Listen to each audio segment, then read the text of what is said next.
what advice would you have for girls? Maybe we can do like the top 5 tips you've got for women and how they can, you know, really just take pageants and make it their own. Top 5 for pageants. For pageants alone, I'd say the number 1 is the most cliche but the most important, and that's to be yourself.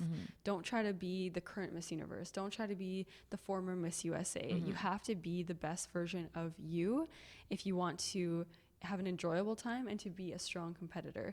And second, it kind of goes along with it, and it's don't compare yourself to the other women, because you can't change other people. You can't change what the judges are going to think of the other girls.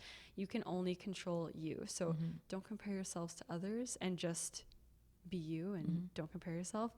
And I'd say 3, really work on who you are. So I'm gonna give 3 maybe. The most important thing in an interview is, why are you there? Who are you? Tell us about yourself. And a lot of times people can't answer that in everyday life. And so that is such a strong and important thing, is developing who you are, knowing who you are.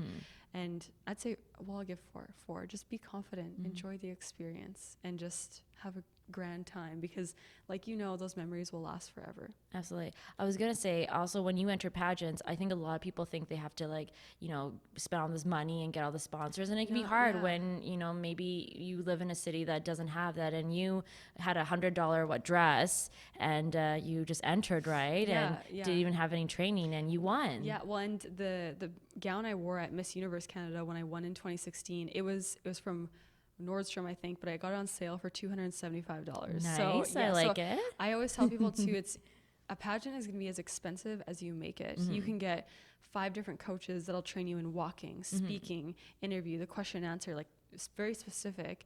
You can get the best wardrobe, you can have the best gowns, you can have the best shoes.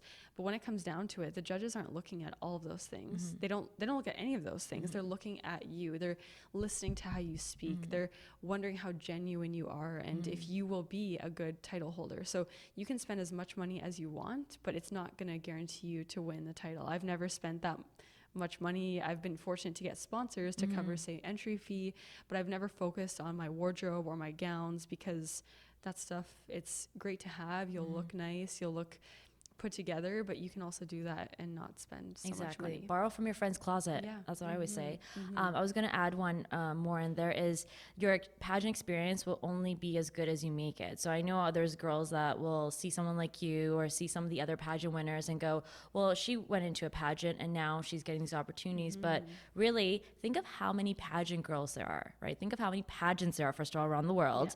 Like, I think Canada alone, we probably have 50 different pageants, right? There's so many I don't even know about. Yeah, exactly. And then think of every year how many girls are competing and how many of them actually are able to turn into something, right? So I always tell people, don't rely on the pageant to open doors for you. Like, use it as a platform, but the organizers are only there for the show, right? Like, they're only, once Miss Universe for you, for example, is done, they're on to the next year. They're not gonna be like, well, let's see what else we can do with you, right? Let's make your dreams come alive, right? So I think that's really important, is don't go in there expecting that everything's gonna be handed to you. Like, even, it's just like American Idol. You could be the runner-up and you could become more famous than the winner, right? You could have a legacy better. It's like anything. And I think a lot of people rely on the organizers of an event, or they think, oh, if I win, all these things are going to happen. Well, little do people know, behind the scenes, when I was Miss Universe Canada, every single speaking event I did, every event that I went to, I organized that myself. I communicated with people. I would reach out to people and say, hey,